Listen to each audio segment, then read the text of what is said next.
Assalamualaikum warahmatullahi wabarakatuh. Salam sejahtera, shalom, om swastiastu, namo buddhaya, salam kebajikan. Selamat berjumpa kembali pada acara Digital Asset Course. Ini adalah sesi edukasi publik untuk aset digital yang dilaksanakan oleh Digital Asset Academy dengan payung lembaga Cerdas Digital Foundation. Dan topik kita malam ini adalah tentang Web 3.0, The Decentralized Internet, atau internet yang terdesentralisasi. Sudah banyak diberitakan di media tentang momen saat ini yang merupakan the greatest wealth transfer in history, atau merupakan momentum transfer kemakmuran yang terbesar sepanjang sejarah. Transfer dari mana ke mana? Dari siapa ke siapa? Tentunya dari tren bisnis yang lama ke pelaku bisnis yang baru. Transfer kemakmuran terbesar sepanjang sejarah ini terjadi untuk bidang industri yang lama disebut sunset industry, dan transfer kepada sunrise industry, yaitu industri baru yang sedang berkembang. Contohnya di bidang energi, yang masuk dalam sunset industry adalah industri minyak dan gas. Sementara yang masuk dalam bidang sunrise industry adalah baterai untuk mobil listrik. Kemudian di bidang keuangan, yang masuk dalam sunset industry itu adalah perbankan. Contohnya di Eropa itu negara yang ekonomi terkuat adalah Jerman, dan bank terbesar di Jerman adalah Deutsche Bank. Tapi ternyata beberapa tahun belakangan Deutsche Bank itu mem-PHK ribuan karyawan dan nyaris bangkrut. Dan untuk bidang keuangan yang termasuk sunrise industry adalah cryptocurrency atau industri DeFi, Decentralized Finance. Dan untuk menjelaskan hal itu kita akan belajar tentang sejarah internet. Dan ini adalah sekilas tentang sejarah internet. Dimulai tahun 1969 ditemukan teknologi militer untuk komunikasi militer yang disebut ARPANET. Dan di tahun 1973 mulai dikenal untuk transfer file dari jarak jauh menggunakan protokol yang namanya FTP atau File Transfer Protocol, dan TCP/IP. Ini adalah protokol yang menjadi cikal bakal protokol internet.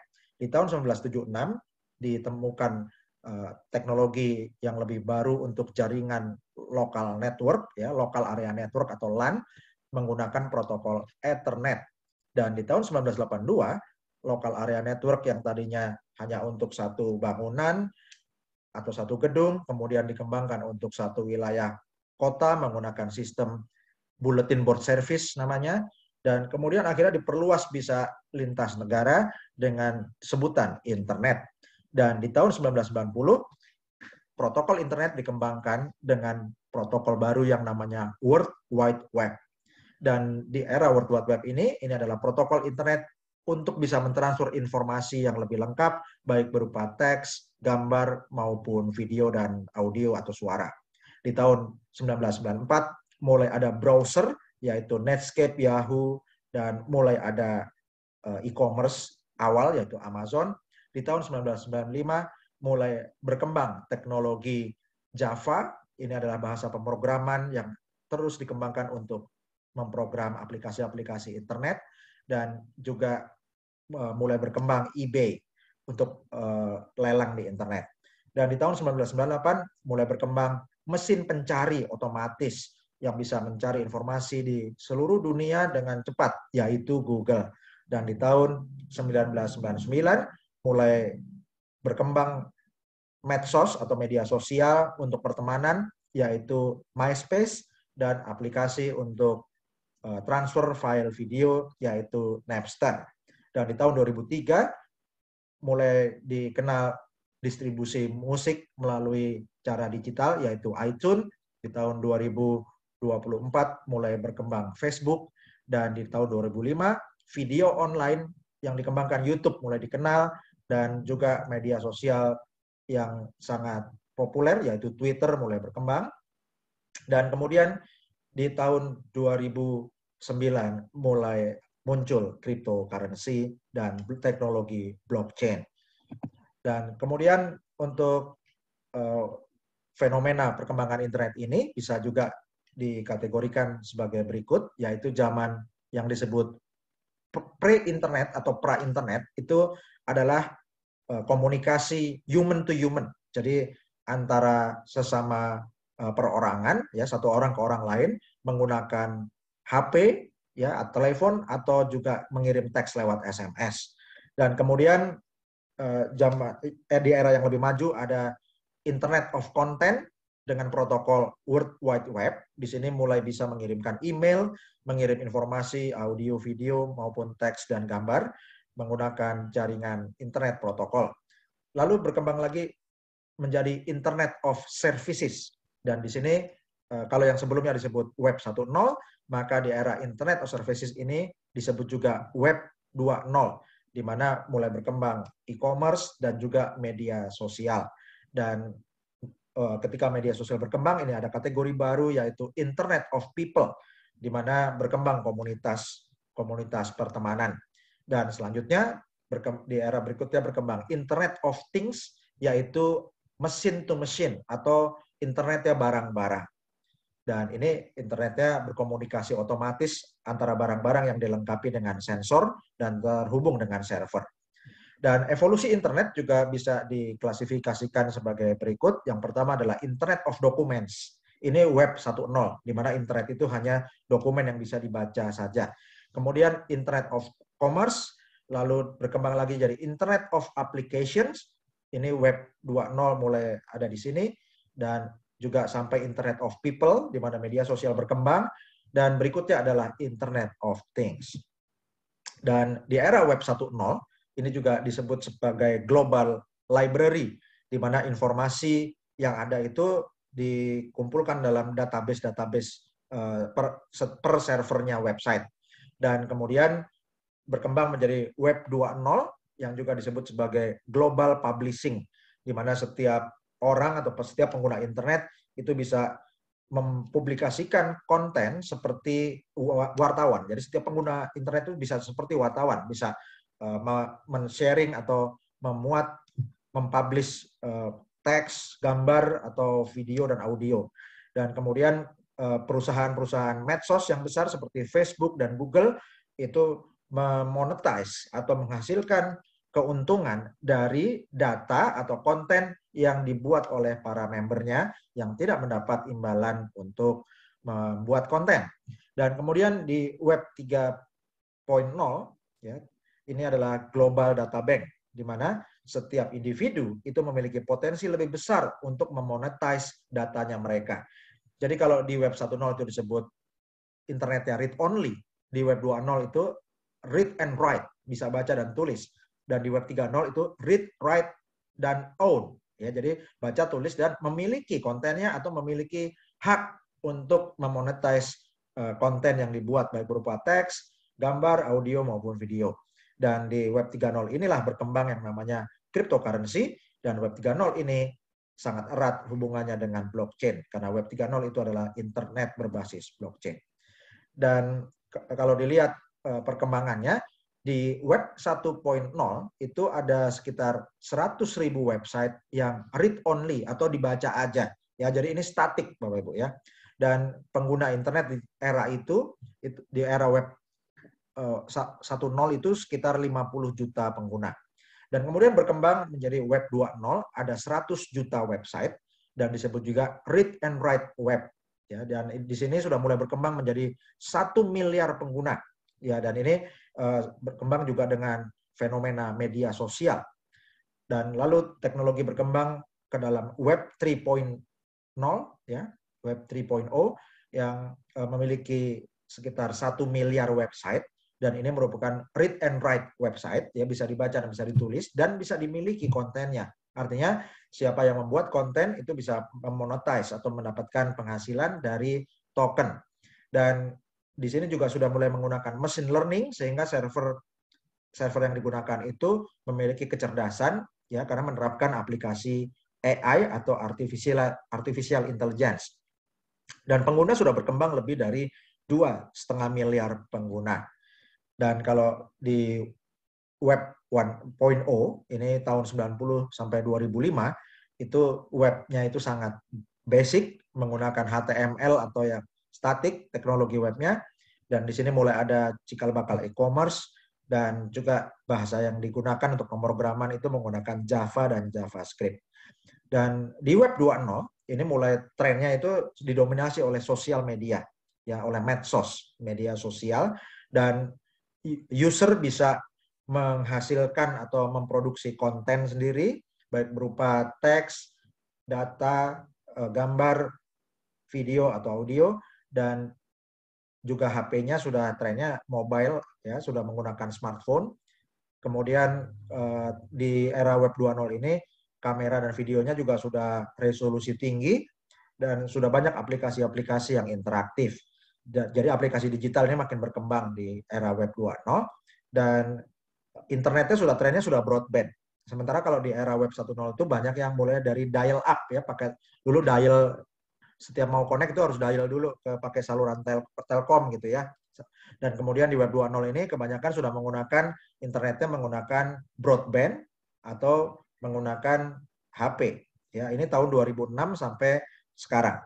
Dan di Web 3.0 ya, ini disebut juga semantic website, artinya web yang memiliki kecerdasan, dan tren aplikasi digitalnya disebut DApps atau decentralized application. Dan user bisa memonetize datanya. Di sini trennya berkembang juga aset digital yang namanya NFT, dan kemudian berkembang yang namanya metaverse, itu gabungan dari virtual reality dan augmented reality. Dan blockchain-nya itu yang berkembang yang permissionless blockchain, artinya blockchain yang public, yang tidak private, yang bisa diakses oleh semua orang tanpa izin, ya, tidak perlu izin otoritas. Dan kemudian di server-server juga digunakan artificial intelligence atau kecerdasan buatan, dan ada interoperability atau interkoneksi antar blockchain. Nah, jadi kalau dilihat lebih detail lagi perbandingannya, untuk komunikasi di Web 1.0 itu komunikasinya broadcast, Web 2.0 itu interaktif, yang di Web 3.0 itu merupakan investment, ya. Jadi setiap pengguna internet itu bisa beli token dari aplikasi yang digunakan. Dan semakin banyak penggunanya, tokennya akan naik sehingga bisa mendapat keuntungan kalau tokennya dia jual. Kemudian untuk informasinya, di Web 1.0 itu static atau read only, di Web 2.0 dynamic, dan di Web 3.0 itu portable dan personal. Untuk fokus penggunaannya di Web 1.0 itu biasanya website itu punyanya organisasi. Jadi kantor-kantor, perusahaan, ya, institusi itu yang punya website. Kalau di Web 2.0 itu komunitas, ya. Jadi setiap orang bisa membangun jaringan pertemanan, jadi ada punya komunitas pribadi. Dan di Web 3.0 itu lebih individual karena layanannya lebih otomatis, setiap orang bisa dilayani oleh server. Kemudian untuk keperluan personalnya di Web 1.0 itu setiap orang bisa membuat homepage pribadi. Di Web 2.0 itu mulai berkembang blog atau wiki, dan di Web 3.0 itu live streaming. Untuk konten di Web 1.0 itu sistemnya konten itu miliknya perusahaan yang punya website, ya. Dan di Web 2.0 itu konten itu di-sharing. Ya, kalau Anda upload, ya udah itu di-sharing ke siapa saja. Sementara di Web 3.0 Anda tetap bisa sharing, tapi Anda memiliki nilai dari konten yang Anda sharing itu dan bisa dimonetize. Untuk interaksinya di Web 1.0 itu menggunakan formulir website atau formulir online. Kalau di Web 2.0 itu menggunakan aplikasi web atau menggunakan apps, ya, aplikasi yang bisa di-download dari Play Store untuk pengguna Android atau di App Store untuk pengguna iOS, pengguna iPhone. Dan di Web 3.0, ya, Web 3.0 ini aplikasinya sudah semakin cerdas dan juga berbasis blockchain. Untuk mesin pencariannya di Web 1.0 itu kalau mau mencari itu pakai direktori web, ya. Dan di Web 2.0 itu sudah ngetren yang menggunakan keyword atau tag, ya, hashtag. Dan kalau di Web 3.0 itu pencariannya lebih cerdas lagi karena mesinnya itu bisa memahami relevansi dengan yang dimaksud. Jadi lebih terfokus lagi. Dan untuk metrik atau ukuran dari lalu lintas webnya itu Kalau di web 1.0 itu yang dihitung itu page view, ya berapa yang lihat halaman websitenya. Kalau di web 2.0 itu dihitung cost per klik, ya biaya per kliknya, dan di web 3.0 itu user engagement. Jadi keterikatan atau keterkaitan atau eratnya hubungan antara pemilik konten dengan konten yang dimiliki dengan pembacanya atau penggunanya. Dan untuk periklanan di web 1.0 itu yang tren populer adalah menggunakan banner. Lalu di web 2.0 itu lebih interaktif, ya bannernya tidak mati tapi bisa berganti-ganti sesuai dengan peminatan dari penggunanya. Dan di web 3.0 itu bisa berdasarkan behavioral atau perilaku customernya. Dan untuk risetnya, di web 1.0 itu masih didominasi oleh ensiklopedia online seperti Britannica Online. Di web 2.0 sudah lebih banyak menggunakan Wikipedia. Jadi Wikipedia ini ensiklopedia online tapi nggak punya buku cetaknya. Kalau Britannica kan berangkatnya dari buku ensiklopedia yang dicetak. Kemudian untuk web 3.0 itu merupakan semantik website. Jadi kontennya itu tersebar tapi bisa ketarik, dikumpulkan oleh portalnya dari berbagai tempat. Dan teknologi untuk pemrogramannya di web 1.0 itu menggunakan HTML serta FTP, File Transfer Protocol. Di web 2.0 itu sudah banyak menggunakan Flash, Java, dan XML. Dan kalau di web 3.0 menggunakan RDF, RDFS, atau OWL. Nah, jadi Bapak Ibu, ini adalah rangkumannya. Web 1.0 itu adalah web yang read only atau baca saja. Web 2.0 itu read and write, bisa dibaca dan bisa ditulis. Ini didominasi oleh medsos. Pengguna kebanyakan tidak dibayar, tapi pemilik medsos dengan semakin banyak pengguna yang menggunakan upload kontennya, pemilik medsos itu sahamnya naik sehingga mendapat keuntungan yang besar. Dan di web 3.0 ini adalah read, write, trust variable, dan juga atau disingkat juga read, write, dan own. Ya, jadi bisa baca, tulis, dan Anda memiliki konten Anda, bisa demonetize, dan Anda bisa memiliki token untuk setiap aplikasi yang Anda gunakan, termasuk media sosial yang berbasis blockchain. Jadi web 3.0 ini adalah sistem internet protokol yang berbasis blockchain. Kalau setiap teknologi blockchain itu kita nilai, kita buatkan skor dari kecepatan dan juga kecerdasan smart kontraknya, maka diagramnya seperti ini. Blockchain yang paling kecil skornya adalah blockchain 1.0, ini blockchainnya Bitcoin, kecepatannya hanya 10 transaksi per detik dan tidak memiliki smart contract, sehingga hanya bisa dipakai untuk cryptocurrency dan tidak bisa dipakai untuk membuat aplikasi lain.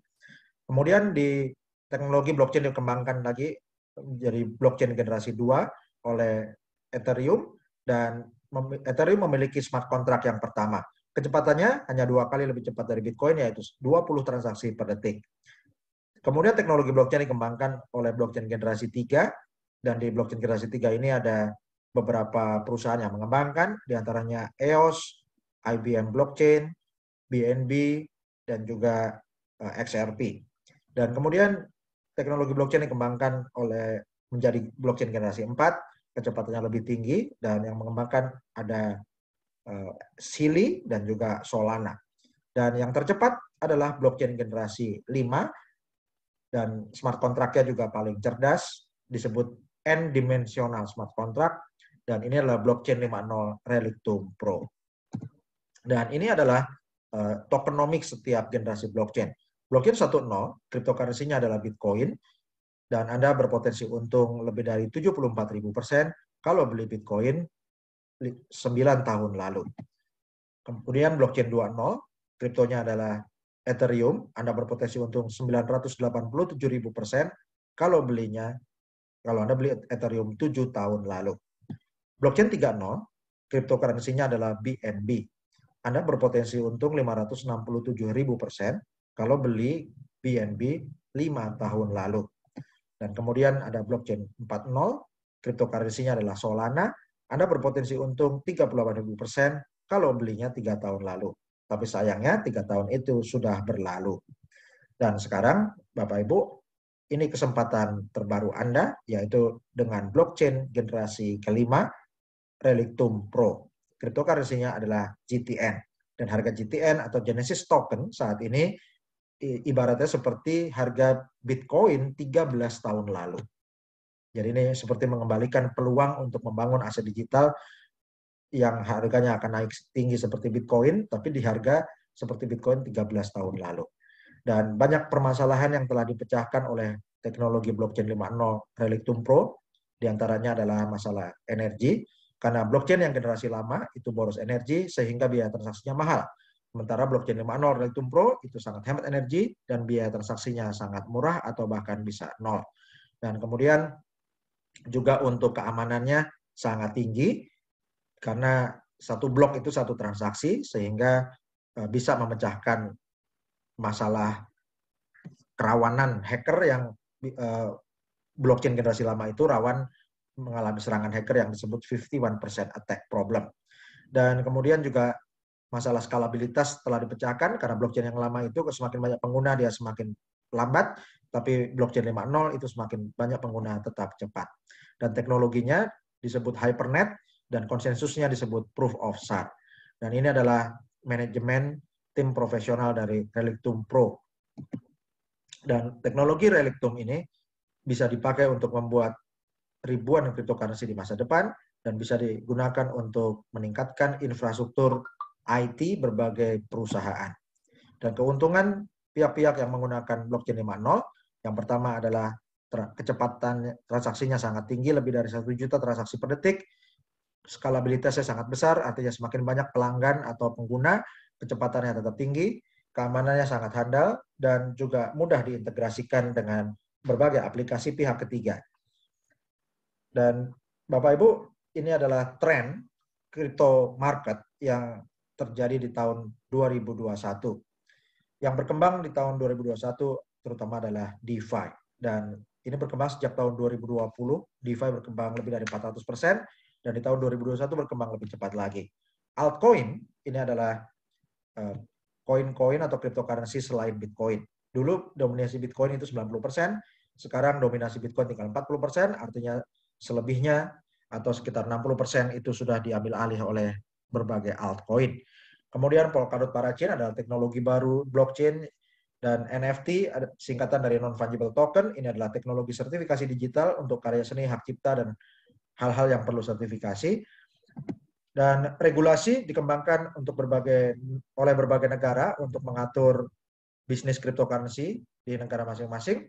Dan untuk legal status, tahun 2021 mencatat sejarah di mana El Salvador itu mengangkat atau menggunakan Bitcoin, disahkan, ya, mengesahkan Bitcoin ke dalam undang-undangnya sebagai legal tender atau alat pembayaran yang sah. Dan satu negara melakukan itu, yang lain akan bisa menyusul. Lalu ada tren GameFi, yaitu game finance, di mana bermain game itu bisa menghasilkan keuntungan. Dan disebut juga sebagai play to earn, atau bermain untuk berpenghasilan. Dan popularitas metaverse juga makin berkembang. Dan tren apa yang akan berkembang di tahun 2022? Ethereum akan makin banyak penggantinya karena sudah banyak dikembangkan aplikasi smart contract menggunakan blockchain yang lebih hemat biaya dan lebih cepat transaksinya. Dan juga untuk NFT akan makin berkembang terus utilitas atau penggunaannya, serta perusahaan-perusahaan yang berbasis Bitcoin itu akan makin diakui oleh regulator. Dan di dunia terjadi desentralisasi produsen cryptocurrency yang karena sejak RRC menggunakan digital yuan, maka pemerintahnya itu mengusir produsen-produsen atau pelaku mining cryptocurrency yang besar-besar, sehingga terdistribusi ke berbagai negara, baik ke Amerika Utara, negara-negara sekitar Rusia, dan juga negara-negara Asia. Dan tren berikutnya adalah Web 3.0 yang akan makin berkembang ke berbagai bidang.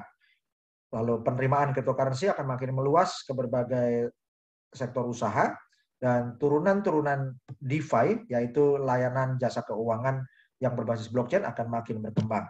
Serta berbagai blockchain akan saling terinterkoneksi.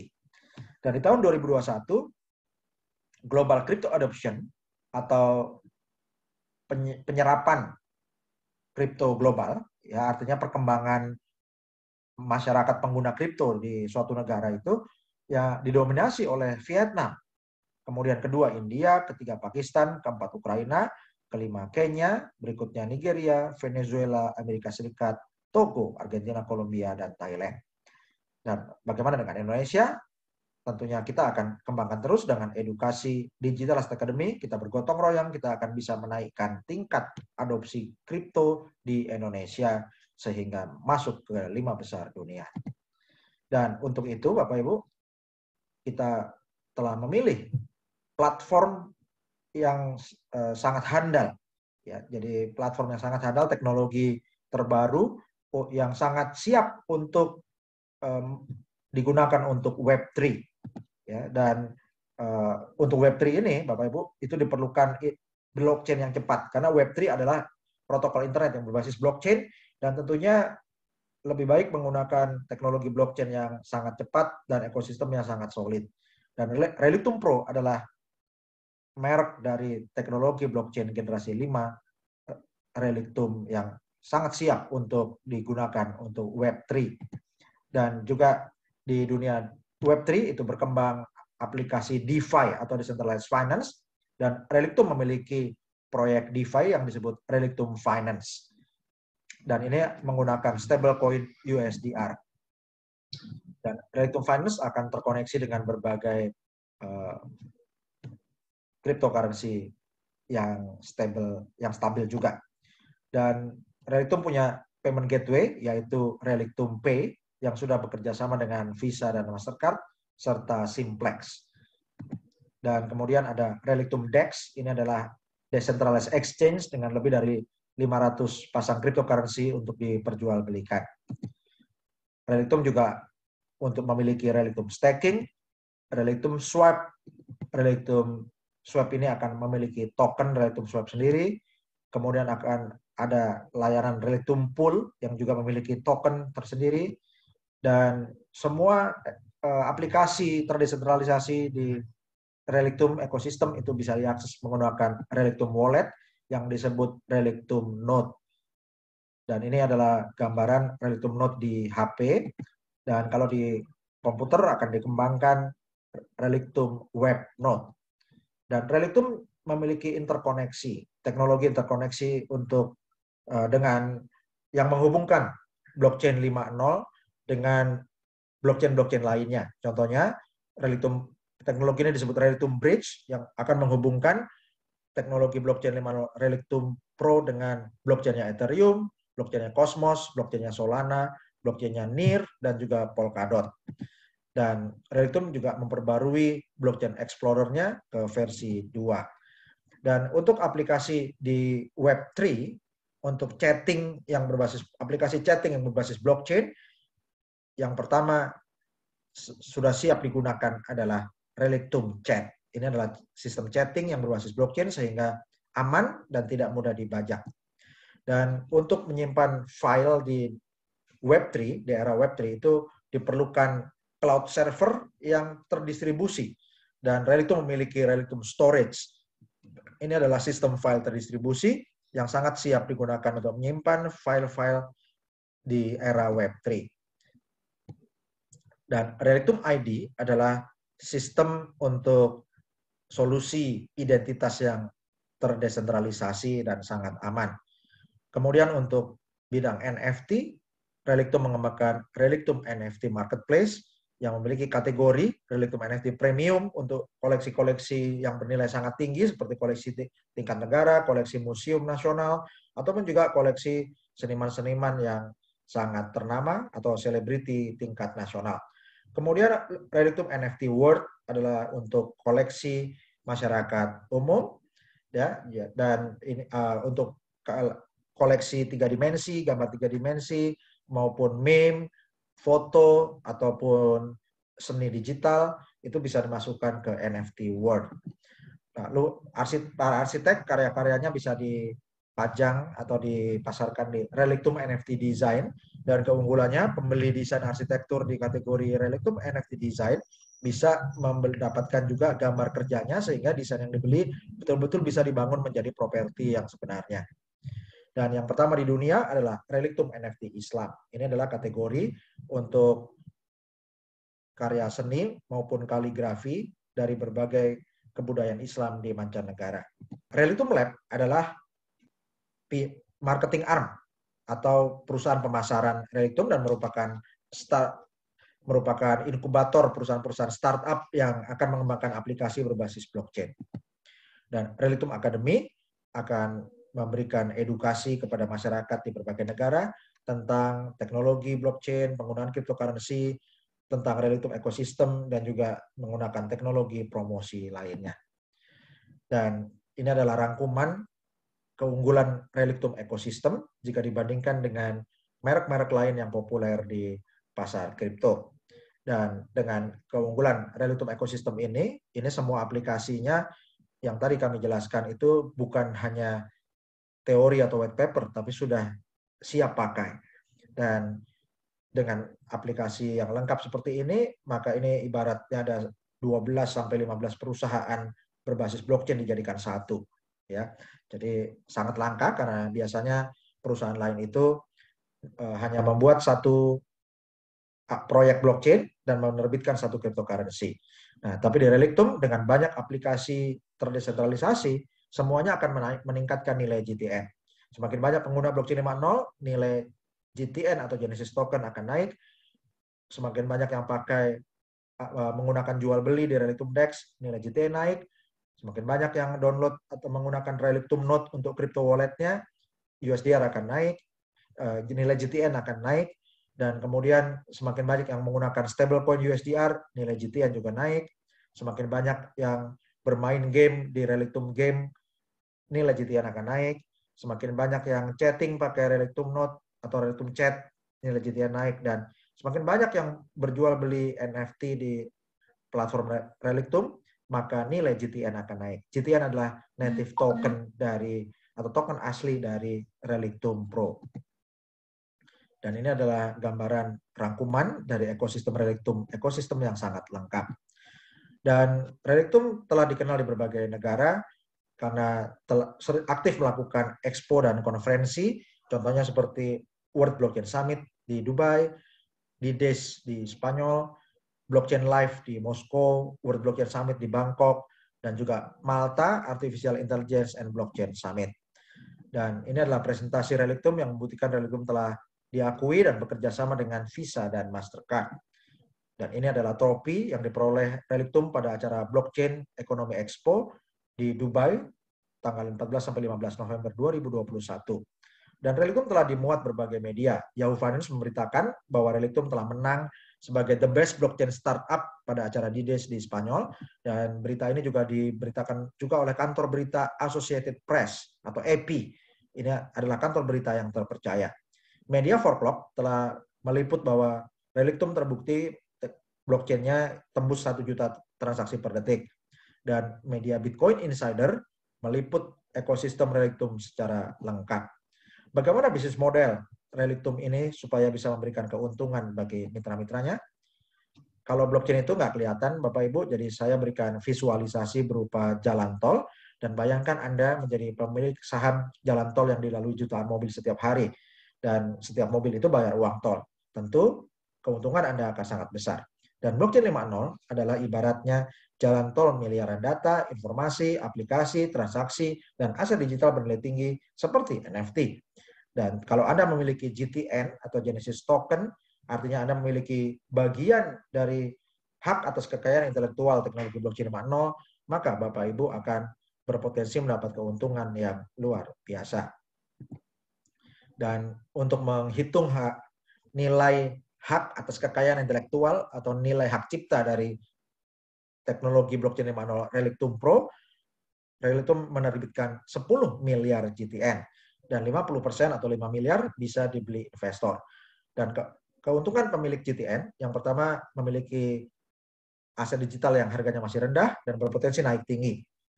Ya, jadi mendapat keuntungan dari capital gain. Dan yang kedua, tanpa menjual unit GTN-nya, tetap bisa mendapat keuntungan dari pembagian royalti. Dan royalti ini adalah dihitung dari omset perusahaan setiap bulan, yaitu dari penjualan smart contract, penjualan software berbasis blockchain 5.0, ya, dan ini 19% itu dibagikan untuk pemilik GTN. Dan dari penjualan digital safe selling atau digital safe deposit, 30% dibagikan untuk mitra-mitra pemilik GTN. Jadi para pemilik GTN bisa mendapat keuntungan dari pemeliharaan jaringan, blockchain 5.0, dari digital safe deposit, dan dari pembuatan smart contract. Apa keuntungan memiliki GTN atau manfaat Genesis token itu apa? Yang pertama, hemat modal untuk membangun aset digital cryptocurrency. Kalau Bapak Ibu mau beli Bitcoin aja, ya satu koinnya sudah lebih dari 600 juta rupiah. Tapi Bapak Ibu dengan modal 1/4 juta dari harga Bitcoin, Bapak Ibu sudah bisa membangun aset digital GTN. Yang kedua, untuk mendapat penghasilan pasif. Artinya, ketika Anda tidak menjual unit GTN-nya belum dijual, Anda sudah bisa mendapatkan keuntungan dari royalti yang akan dibayarkan 2 kali setiap bulan. Dan kemudian yang ketiga adalah tambahan dana pensiun. Bapak Ibu, Anda semakin banyak memiliki GTN, maka semakin besar dana pensiun Anda. Kemudian untuk hedging atau lindung nilai. Jadi kalau Bapak Ibu memiliki deposito atau uang pensiun dari asuransi, itu resikonya daya belinya menurun terus. Karena itu sebagian dari deposito Anda sebaiknya dibelikan GTN supaya ketika daya beli tabungan Anda itu menurun, nilai GTN-nya akan menutupi atau bahkan lebih tinggi lagi naiknya. Yang kelima, untuk proteksi kerugian. Semua bisnis mengandung risiko bisnis, setiap investasi mengandung risiko investasi. Dan kalau sebelum risikonya terjadi, lebih baik Anda proteksi dulu menggunakan rasio 10% dari nilai risiko Anda itu, Anda belikan GTN. Yang keenam, untuk ganti rugi. Ini sama seperti nomor 5. Bedanya kalau nomor 5 itu risikonya belum terjadi. Kalau di nomor 6 ini sudah terjadi. Anda sudah mengalami kerugian baik di periode sebelum pandemi ataupun selama era pandemi. Karena itu rasionya adalah 10% dari nilai risiko Anda, dari nilai kerugian Anda itu dibelikan GTN, maka GTN akan berpotensi naik tinggi sehingga bisa menutup kerugian Anda. Yang ketujuh adalah hedging properti, yaitu untuk mengembalikan nilai uang yang dipakai beli properti. Di era web 1.0 dan 2.0, perusahaan-perusahaan IT yang terkenal diantaranya adalah Microsoft, Oracle, IBM. Dan di era web 3.0 ya adalah Relictum Pro. Ini blockchain yang tercepat adalah blockchainnya Relictum Pro. Dan berapa banyak GTN yang mau Anda miliki di era web 3.0 ini? Total keseluruhan GTN ada 10 miliar unit, 50% bisa dibeli investor sebanyak 5 miliar GTN. Dan kita memiliki visi bahwa bersama-sama Indonesia perlu memiliki sekurangnya 20% dari GTN yang beredar di investor di seluruh dunia. Jadi bersama-sama kita akan memiliki 1 miliar unit GTN selagi private sale. Dan kalau mau punya 10%-nya adalah 500 juta GTN, 1%-nya 50 juta GTN, 0,1%-nya 5 juta GTN, dan 0,02%-nya 1 juta GTN. Berapa GTN yang ingin Anda miliki? Itu pertanyaan pentingnya. Dan ini adalah contoh GTN yang telah dimiliki. Dan Anda akan, kalau membeli GTN, itu tidak disimpan di server perusahaan, tapi disimpan di brankas digital kita sendiri, di perangkat milik Anda, yaitu namanya Relictum Node. Dan ini adalah bukti kepemilikan 1.023.751 unit GTN. Dan di tanggal 15 November, sudah mendapatkan keuntungan 55,61% dalam 30 hari. Dan pada tanggal 22 Januari, nilai modalnya dengan ditambah keuntungannya sudah bertumbuh menjadi 256,96% dalam 97 hari. Dan sekarang sudah lebih dari 260% dalam 100 hari lebih. Dan kenapa bisa naik seperti itu, Bapak Ibu? Karena algoritma dari tokenomics Relictum ini, setiap 10 juta unit terjual, maka harganya naik 1,2%. Jadi dari 5 miliar unit yang tersedia telah terjual 1,8 miliar unit GTN lebih, maka tersedia tinggal 3,1 miliar. JTN, kalau dibagi 10 juta, maka ada 310 titik kenaikan harga. Dan selama 2021, JTN telah naik 523%, atau faktor kenaikannya adalah 5,23 kali. Dan apa keuntungan sebagai pemilik JTN? Kita akan belajar dari para pionir Bitcoin. Ini Jared Kena, dia beli 5.000 Bitcoin seharga $0,2 dan modalnya adalah $1.000. Saat ini 5.000 Bitcoin itu kalau masih ada semua nilainya lebih dari 3 triliun rupiah. Dan bukan hanya Jared Kena sendiri, tapi juga ada Cameron and Tyler Winklevoss, Tony Gallippi, Roger Ver, Charlie Shrem. Dan mereka ini adalah para pebisnis yang merupakan pionir Bitcoin dan menjadi triliuner di usia sangat muda.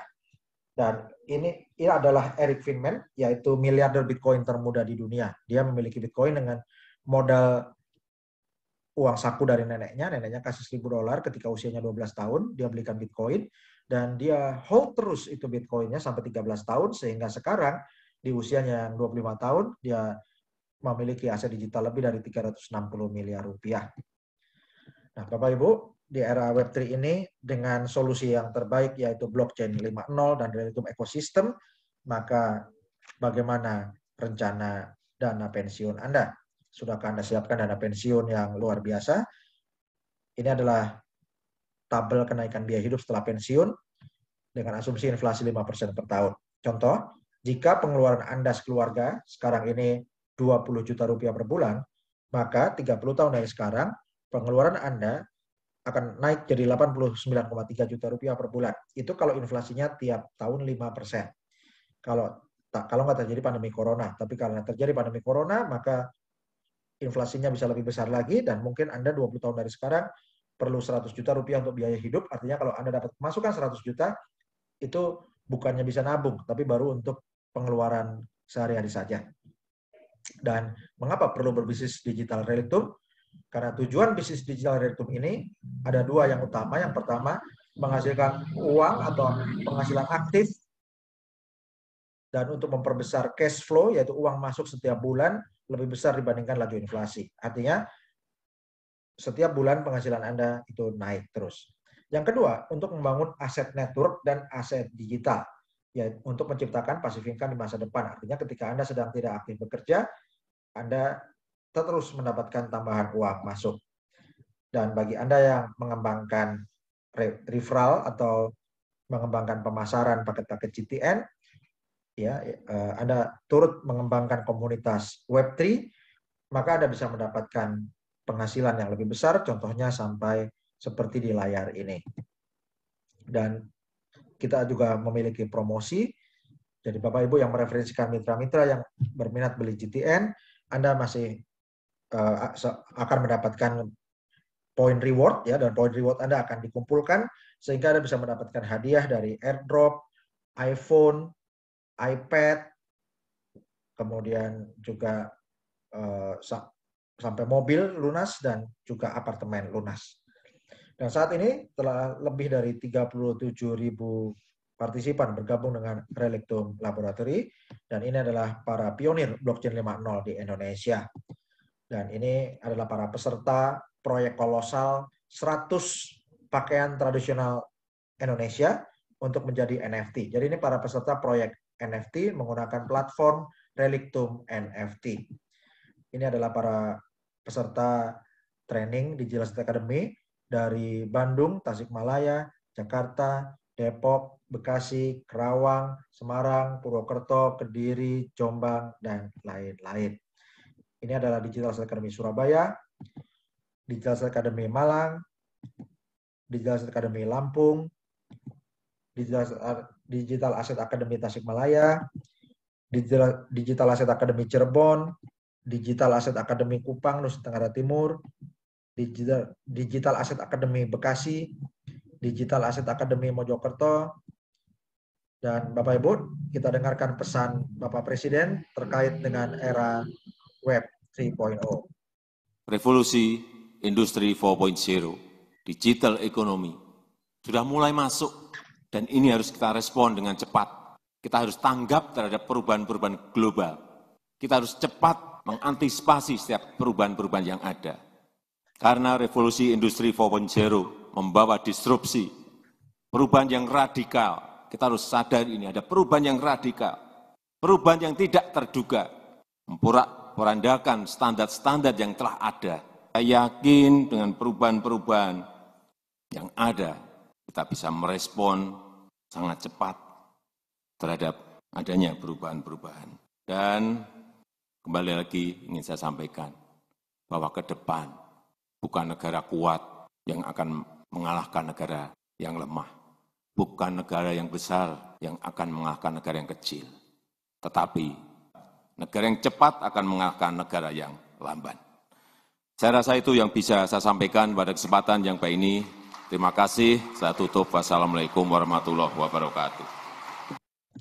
Demikian pesan Bapak Presiden Republik Indonesia.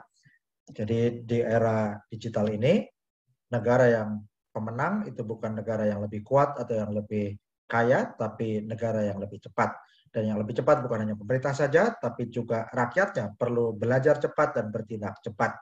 Dan Bapak Ibu, terima kasih telah menyaksikan penjelasan tentang solusi yang terbaik untuk Web 3.0 menggunakan blockchain 5.0 dari Relictum Pro dan aplikasi-aplikasi yang dikembangkan dalam Relictum Ecosystem itu semuanya merupakan aplikasi Web 3.0.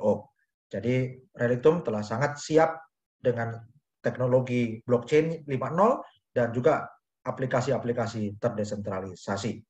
Bapak Ibu, kami bukan penasehat investasi dan presentasi ini adalah edutainment untuk Anda gunakan analisis Anda sendiri dan Bapak Ibu bertanggung jawab pada keputusan yang Anda ambil.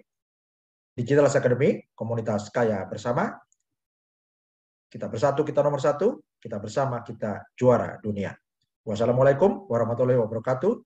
Salam sejahtera, shalom, Om Swastiastu, Namo Buddhaya, salam kebajikan.